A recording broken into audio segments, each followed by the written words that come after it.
Nesse vídeo eu vou falar com você que quer decidir se vai ou não assistir The Flash nos cinemas. Esse filme que veio aí cheio de polêmica, cheio de regravações, todo conturbado. Mas e aí, vale a pena assistir esse filme no cinema ou não?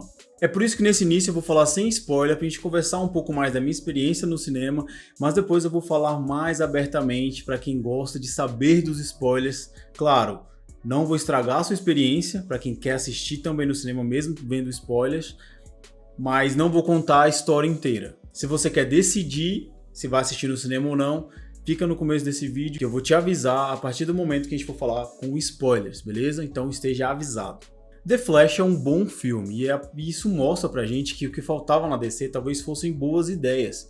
A gente teve o Snyderverse com todos aqueles filmes que agradou muita gente por ser muito pesado, quase sem saturação nenhuma, muito escuro e denso, mas que de fato não agradava todo mundo. Muitos filmes foram duvidosos. Não foi o Zack Snyder que dirigiu, por exemplo, os filmes da Mulher Maravilha, mas são muito ruins aqueles filmes. O próprio Batman vs Superman é um filme muito fraco, coloca os dois personagens num nível muito abaixo do que a gente espera. E a DC tem os melhores personagens dos quadrinhos, os mais conhecidos, os mais famosos. Todo mundo ama o Batman e o Superman. E eles nunca tiveram filmes que fossem à altura deles. E aí agora, neste fim de tudo, onde esse universo inteiro que foi aberto lá no começo está chegando ao fim, a gente tem um filme que é num momento complicado, com um ator principal que tem uma vida totalmente conturbada, mas um diretor novo chega, assume um projeto já em andamento há muitos anos, chega, coloca um pouco de ordem na casa, que faz com que as pessoas que trabalham no filme comprem a ideia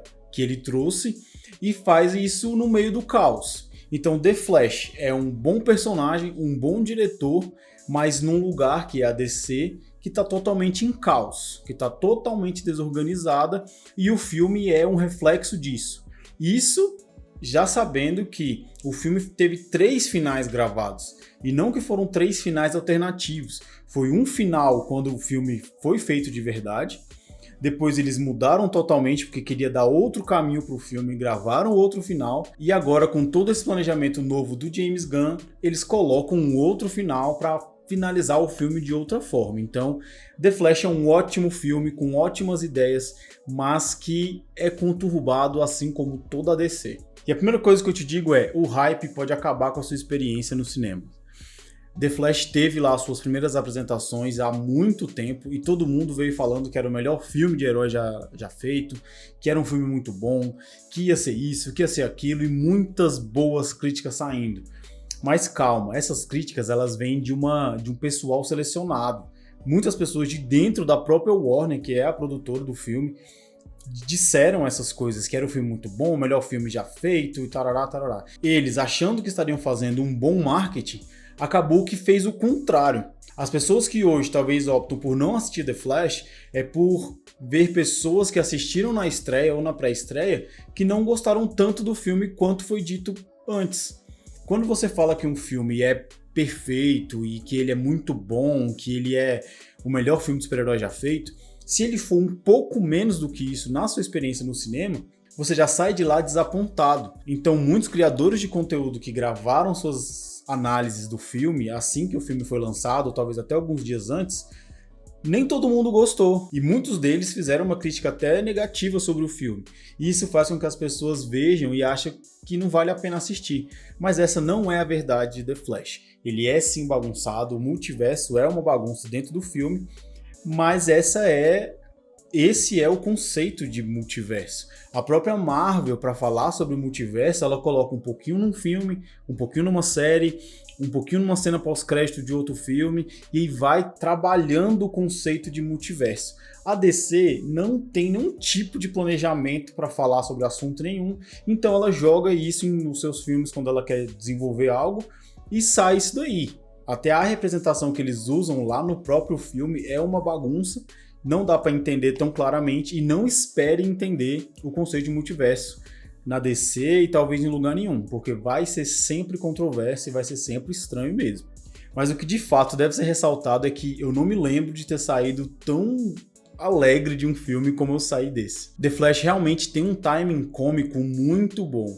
Ezra Miller tem um uma forma muito engraçada de se comunicar, a gente gosta bastante. As cenas são muito bem escritas e bem desenvolvidas, não é um humor forçado, não é aquele humor bobo e galhofa do Thor 4, e não é exatamente piada, são cenas engraçadas, ninguém tá fazendo piada, o que tá acontecendo na cena é algo engraçado. E isso não tira o peso emocional do filme, que também é muito bem apresentado. E isso, claro, por parte do Ezra Miller e do Michael Keaton. Quando você vai pra Supergirl, não. A Supergirl, ela é um dos pontos mais baixos do filme, na minha opinião. Ela é muito sem expressão e sempre com a cara muito amarrada e não muda a forma dela. Eu acho que ela teve muita cena cortada no filme. Ela não tem desenvolvimento claro, não tem um arco. E ela era tida, né, nos trailers como uma personagem importante que provavelmente apareceria muito mais. Mas ela é bem cortada, ela aparece só em momentos específicos, ela toma as atitudes dela de uma hora para outra, e tudo que acontece com ela simplesmente passa pelas nossas vistas e a gente não consegue se apegar a ela em momento nenhum. E aí, com isso, eu até recebi uma pergunta no meu Instagram esses últimos dias, se eu tinha gostado mais de The Flash ou de Homem-Aranha através do Aranhaverso. E assim, eu não tenho nenhum receio de dizer isso, eu gostei muito mais de The Flash. The Flash é um filme muito mais completo, que te dá muito mais sensação de entretenimento, de você ficar aflito com o que está acontecendo, de você ficar ansioso pelo que vai acontecer, de você querer ver mais, de você estar mais dentro da história do que Aranhaverso. Eu entendo que Aranhaverso é um filme muito bom visualmente ele é muito bonito, que a história dele é legal, para mim não é tão interessante assim, mas é uma história legal. Mas para mim, Aranhaverso não tem um ápice. Ele não tem uma grande história a ser contada ali, né? Eu não tive essa sensação. Eu gostei mais dos easter eggs, das relações dele com o universo da Marvel, do que a própria história. O que não acontece aqui em The Flash. The Flash, ele se basta. É um filme que está feito de forma completa. Ele não termina no meio, igual foi o Aranhaverso. Ele conta uma história de várias formas, de várias perspectivas. Ele te leva para aquele mundo, por mais que a gente já vai falar um pouco sobre CGI, a CGI às vezes fica um pouco caída, mas ele é um filme que se basta, você consegue entender o começo, o meio e o final do filme. Você pode não gostar, mas você consegue perceber isso. Então, eu sempre uso aquele parâmetro. Eu vou assistir esse filme de novo? Eu gostaria de assistir esse filme de novo?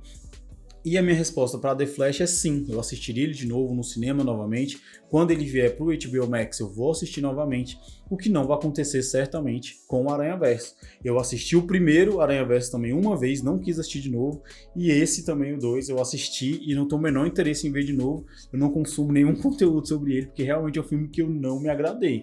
The Flash, no meio do caos, no meio de tudo que está acontecendo, para mim, ele conseguiu ser um filme muito mais relevante, mais interessante, seja pelas cenas de ação, que tem muitas cenas muito boas, ou também pelo conflito que o Barry Allen passa e pelo arco que ele é desenvolvido ali neste filme todo. Por último, eu gostaria de falar sobre a CGI. Muita gente criticou a CGI do filme, muita gente não ligou pro que tá de ruim no filme, e eu tô na parte de quem não ligou pro que tem no filme. Quem conhece um pouco mais dos bastidores de filmes de Hollywood entende que a correria para fazer CGI nesses últimos anos foi terrível e prejudicou bastante os filmes. Eu não consigo pautar a minha análise de um filme em cima da CGI por ela ter sido ruim. Eu gosto muito mais de ressaltar quando ela é muito boa do que criticar negativamente quando ela é ruim ou muito ruim. Então a CGI ela deixa a desejar em alguns momentos. Em outros, o próprio diretor disse que foi proposital, ela não está muito boa, porque ele queria que a gente tivesse a perspectiva do Barry, tudo embaçado mesmo, tudo mais estranho. Mas o filme é assim mesmo, ele não te dá aquela experiência de ser tudo bonito. Tem algumas coisas que são feitas de propósito, estão bem ruins de propósito, mas tem outras que estão mal feitas mesmo. Isso porque a gente tem 2 Barrys no filme, e em vários momentos você consegue perceber que o rosto de um tá meio estranho, mas isso não me afetou, eu consegui assistir o filme da mesma maneira. Se você for aquele sommelier de CGI que não gosta quando passa uma coisa errada, você vai odiar esse filme, você não precisa nem assistir. Agora, se você conseguir assistir além de, você vai ter uma ótima experiência e vai conseguir desfrutar de uma boa história contada no cinema de um herói que a gente gosta bastante. E agora, diante de tudo que eu falei sem spoiler, você decide se você quer ir ao cinema assistir, se você quer esperar chegar no HBO Max ou se você não vai assistir diante de todos esses pontos que eu consegui ressaltar aqui para vocês. Essa foi uma análise sem spoiler. A partir de agora, estejam avisados, eu vou conversar mais abertamente com spoilers, tá bom? Os personagens em The Flash são muito importantes, porque eles definem muito o rumo onde o filme vai. Falando dos pontos positivos e dos pontos negativos, a gente sempre fala de cada personagem. Então eu vou detalhar aqui um pouco o que eu achei de cada personagem no filme. Falando primeiro sobre o Flash principal, né, o Flash 1, o principal ali da linha temporal. Ele é o início, o meio e o fim deste filme de forma completa. O filme não é tomado por nenhum outro coadjuvante. O Barry Allen é o centro, a história dele é o motivo e as ações dele sempre causam as consequências. Ninguém de fora consegue tirar o protagonismo dele em momento nenhum.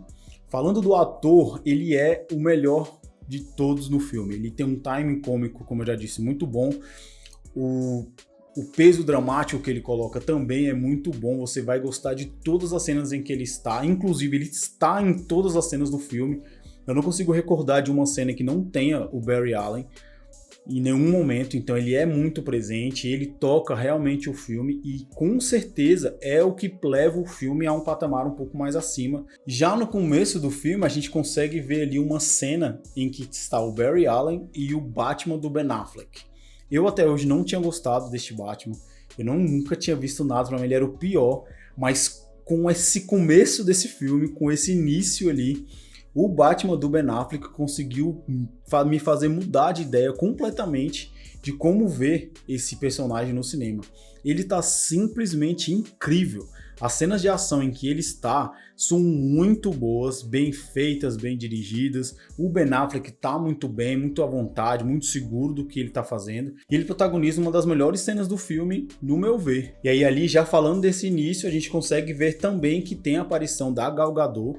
Ela aparece no final desse momento da batalha inicial ali, em que está o Flash e o Batman. E ela tem uma participação, para mim, pontual, perfeita, ela tá muito bem na personagem. Pra mim essa cena dela foi melhor do que todo o filme 2 dela lá, o 84. Isso me deixa muito feliz em ver que ela praticamente finalizou as aparições dela nos filmes da DC de uma forma muito positiva. Ela tem ali um momento cômico ali até com o Barry, é muito engraçado. O momento ali com o Laço da Verdade, sempre tem uma piadinha com o Laço da Verdade.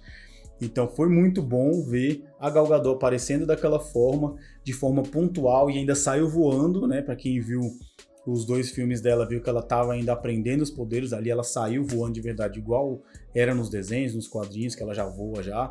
E foi muito boa a participação da Gal Gadot, pontual e perfeita, na minha opinião. Aí a gente vai pro Flash 2, né? O Barry da outra linha temporal, o Barry mais novo, mais irresponsável, que é responsável por dar um pouco de alívio cômico diferente do que o Barry principal dá. Ele é também um dos motivos das consequências do filme, né? Como ele também é o Barry Allen, a história também é sobre ele.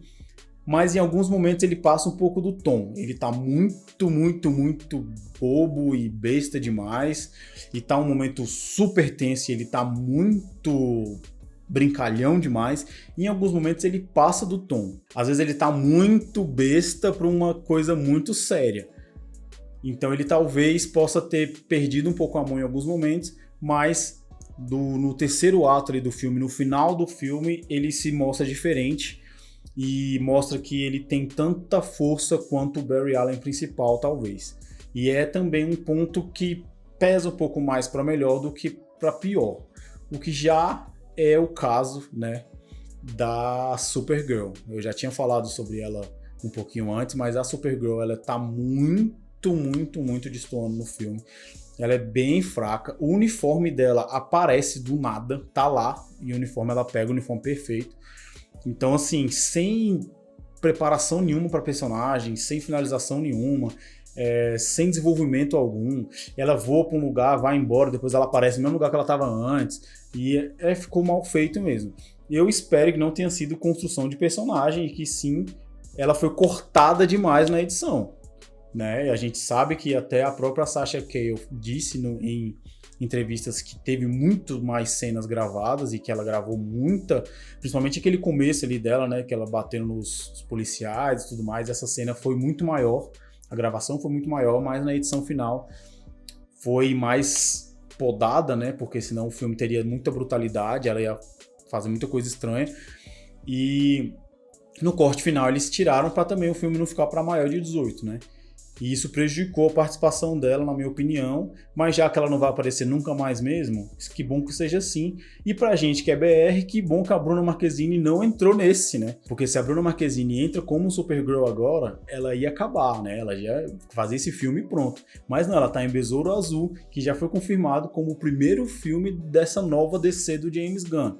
Então, foi uma coisa ruim, momentânea, mas que no final foi bom pra atriz brasileira. E por último, e não menos importante, o Batman do Michael Keaton, que tá perfeito desde o seu primeiro aparecimento. Ele começa com uma cena de ação muito, muito boa, lutando ali contra os dois Barrys, e joga panela em um, tenta bater no outro, e é ele o responsável por explicar o multiverso pra gente ali, com uma macarronada ali e tal. Quando ele aparece como Batman, caracterizado, pronto pra ir pra batalha ali junto com eles, cara, é impagável. Se você gosta desse personagem do Batman, você vai gostar de todas as cenas em que ele está. Aqui já, né, falando um pouco mais, com spoiler um pouco mais avançado, ele e a Supergirl acabam morrendo no final do filme. Isso é muito, assim, você sente muito mais pelo Batman do que pela Supergirl, claramente. Mas você sente que o Michael Keaton fez um trabalho, assim, excepcional. Como os Barrys acabam voltando no tempo para tentar ajudar eles dois, ele acaba morrendo de várias formas, e você sempre sente quando você perde o Batman. A gente não tá acostumado a ver o Batman morrer. E quando você vê o Batman morrendo e o Barry tendo que aceitar aquilo, isso foi, assim, uma experiência única, apesar de ser ruim, né? Porque a gente não quer ver o Batman morrendo nunca, mas acaba sendo uma experiência única, e é uma sacada muito boa do filme de tirar um personagem tão bom que a gente gosta tanto. Mas o Keaton tá perfeito, ele faz o papel dele de forma magistral. Eles acabaram decidindo por não usar o Batmóvel e sim a nave, né, do Batman, mas eles mostraram o Batmóvel, sabe? Aquele Batmóvel clássico, bonito, que todo mundo gosta daquele carro. Eles mostram, eles estão cuidado de mostrar. É um fanservice muito, mais um, né, dos fanservices dados no filme, que agrada demais as pessoas. Então, o Batman, ele foi perfeito do começo ao fim, todos os Batmans que aparecem, né? Já falando de todos os Batmans que aparecem, no final do filme a gente tem ali a revelação que, mesmo após o Barry tendo que aprender que ele precisa deixar as coisas acontecerem, deixar a mãe dele morrer, que não vai adiantar ele mudar nada, mesmo assim ele muda. Ele muda, o pai do Barry está em última instância ali no tribunal, que uma gravação dele no mercado pode ser usada para ele não ser incriminado por ter matado a própria esposa, e o Barry decide simplesmente alterar aquele momento, porque na gravação original o pai dele não está olhando para cima, ele está na fileira do supermercado e está olhando para baixo. E aí, como ninguém consegue ver o rosto dele, na linha temporal normal ele não é inocentado, ele é declarado culpado. Mas o Barry, mesmo aprendido que ele não pode mexer em nada no tempo, ele volta naquele momento, ele tá ali para pegar um extrato de tomate. Ele pega o extrato que estava na fileira de baixo e coloca na de cima. Quando o pai do Barry olha na fileira de cima, ele olha para a câmera. E isso inocenta o pai do Barry naquele julgamento ali. Só que o Barry foi lá e fez isso. E ele sabia que ele não poderia fazer. E no final do filme, ao terminar tudo lá, ele recebe uma ligação do Bruce Wayne, e quem aparece como Bruce Wayne para ele depois é o George Clooney e não o Ben Affleck, que é ali o Batman da linha temporal dele. E isso é uma forma de você mostrar tudo ao mesmo tempo, que o Barry mudou tudo, que rebutou tudo, aquele Batman que era dele não existe mais, que ele tá em outro lugar, e que tudo é uma bagunça. Então, talvez essa tenha sido a forma que a DC utilizou para fechar aquela história ali e colocar de canto. A gente teve uma cena pós-créditos em que mostra o Aquaman, e que, assim, a cena totalmente dispensável, sem sentido algum, mas que pra mim deixou uma pontinha que pode afirmar pra gente que o Flash estará no filme do Aquaman. No final daquela cena pós-crédito que não faz sentido algum, o Aquaman tira o anel dele e entrega pro Barry comprar lá uma cerveja pra ele, alguma coisa assim. E o Barry não vai, ele pega o anel e vai embora. Eu não vi ninguém falando sobre isso, é uma teoria minha, mas o Barry sair com o anel do Aquaman é uma ponta que ele talvez tenha que devolver esse anel depois, ou talvez o Aquaman veja que ele perdeu o anel e vai procurar o Barry. Então, a minha esperança é que o Barry ainda apareça no filme da Aquaman, que vai ser, de fato, a última cartada da DC ali, né, a cartada final, já entregando os pontos mesmo. Talvez seja também uma forma de tentar promover o filme do Aquaman, né, que vai chegar aqui ainda no final do ano, e colocando um personagem que eles estavam apostando muito, que é o Flash, no filme dele também, claro, para apenas uma aparição, ou talvez na cena pós-créditos de Aquaman, para fechar mais ainda, porque se eles colocam uma cena pós-crédito em que fecha o ciclo total ali com o Aquaman, talvez o Flash, talvez com a Mulher Maravilha, claro, o Henry Cavill não, ele não aparece em momento nenhum, talvez se colocam ali os personagens mais conhecidos, talvez eles consigam encerrar de uma outra forma e com uma cena que faça sentido, diferente dessa. Falando agora sobre algumas participações especiais ali, né? A gente tem o Barry no momento em que ele tá tentando voltar no tempo e corrigir tudo, e apenas estragando tudo. E os trailers diziam, né, que os mundos iam colidir e tudo mais, e de fato, cada universo, cada lugar vai se colidindo em globos mesmo, ali batendo um no outro, e cada globo desse que vai se aproximando e se quebrando e aparecendo ali pra gente, a gente consegue ver um universo diferente. A gente vê os primeiros Super-Homens, a primeira Supergirl, a gente vê, né, a gente teve até um spoiler antes. O próprio diretor tinha confirmado já a aparição do Nicolas Cage, então ele aparece num desses momentos lutando com uma aranha gigante ali. Temos muitas aparições nesse momento que tornam o filme um fanservice muito bem dado e que a gente gosta bastante. Claro, eu queria ter visto o Henry Cavill aparecendo ali naquele momento. Eu queria ter visto o Batman do Christian Bale, né, no mínimo ali aparecendo alguma coisa assim, mas não apareceu nada desses, não apareceram nada, só mesmo o Super-Homem do Christopher Reeve, aquele Batman bem antigo, eu não lembro o nome do ator. Resumindo, apareceram muitas versões diferentes de Super-Homem, de Batman, mas o Barry consegue, né, resolver, claro, ele ia conseguir resolver de alguma forma, e as coisas se normalizam, e o Barry volta para a linha temporal, como eu já tinha falado, mas ele mexe numa coisinha ou outra ali, e o filme termina essa bagunça que eu disse para vocês. A minha análise final de Flash é boa, apesar de, né, ele tem muitos apesares esse filme, mas eu entendo que ele foi uma experiência muito boa e para mim eu classifico esse filme com uma nota 8. Ele tem um entretenimento muito bom, as cenas são muito boas e o Barry Allen tá muito bem, assim como o Batman, então foi uma experiência muito legal. Se você gostou e tá aqui até agora nesse vídeo, eu te peço para se inscrever no canal, deixar o like, porque a gente vai acompanhar mais ainda os filmes da DC um pouco mais de perto, assim como também filmes da Marvel, filmes da Netflix e tudo que tiver rondando de mais importante por aí. Então te vejo na próxima, até mais.